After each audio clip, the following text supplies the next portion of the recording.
నమస్తే శ్రీ మాత్రే నమః శ్రీ గురుభ్యో నమః.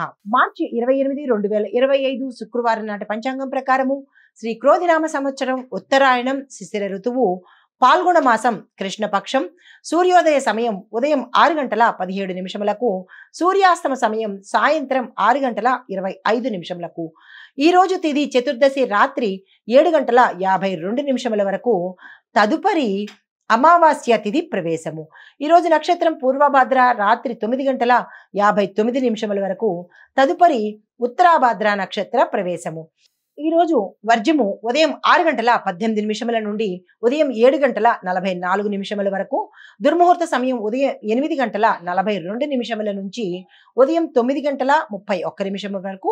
తిరిగి మరల మధ్యాహ్నము 12:45 నుంచి 1:33 వరకు. రాహుకాల సమయం ఉదయం 10:50 నుంచి మధ్యాహ్నం 12:21 వరకు. యమగండ కాలం మధ్యాహ్నం 3:23 నుంచి సాయంత్రం 4:54 వరకు. బ్రహ్మముహూర్త సమయం తెల్లవారుజామున 4:41 నుంచి తెల్లవారి 5:29 వరకు. అమృత గడియలు మధ్యాహ్నం 2:56 నుంచి సాయంత్రం 4:23 వరకు. అభిజిత్ ముహూర్తము ఉదయం 11:57 నుంచి మధ్యాహ్నం 12:45 వరకు. ఇది నేటి పంచాంగం. నమస్తే. తదుపరి రాశి మకర రాశి. ఈ రాశి వారికి మంచి మంచి అవకాశాలు వస్తాయి, అందిపుచ్చుకునే ప్రయత్నం చేయండి.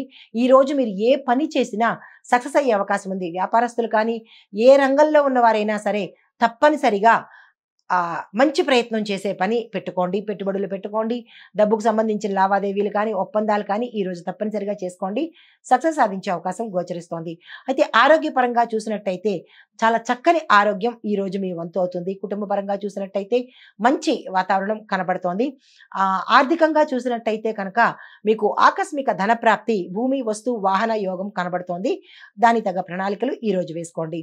మీకు చెప్పదగిన పరిహారము శని మంత్రాన్ని తప్పనిసరిగా ఈ రోజు 108 సార్లు చదువుకోండి.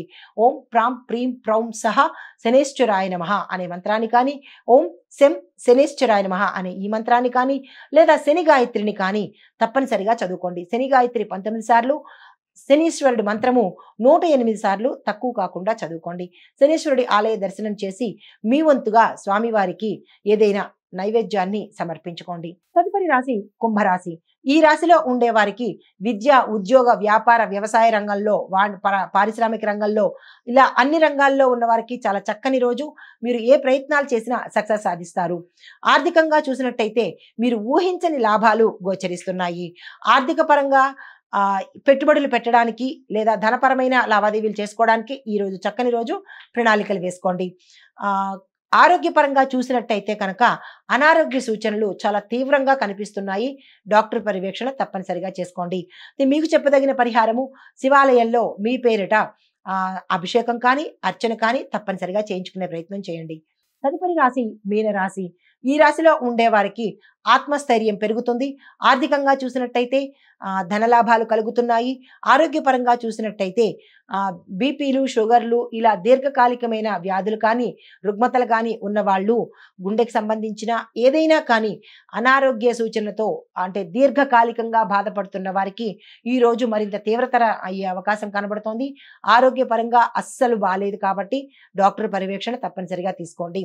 అయితే మీకు చెప్పదగిన పరిహారము గురువారం రోజు, ఈ రోజు, ఈ 2 రోజులు తప్పనిసరిగా గురు సంబంధిత ఆలయాలను దర్శించి మీ యొక్క అనారోగ్య సూచన అంటే అనారోగ్యం ఏదైతే ఉన్నదో దానికి సంబంధించినటువంటి సమస్యను స్వామివారికి విన్నవించండి. ఏదైనా గురు సంబంధిత ఆలయాలు, షిరిడి సాయిబాబా వారు కావచ్చు, దక్షిణామూర్తి వారు కావచ్చు, ఇలాగ గురు సంబంధిత ఆలయాలను దర్శించండి. అక్కడ మీ కష్టాన్ని చెప్పుకోండి.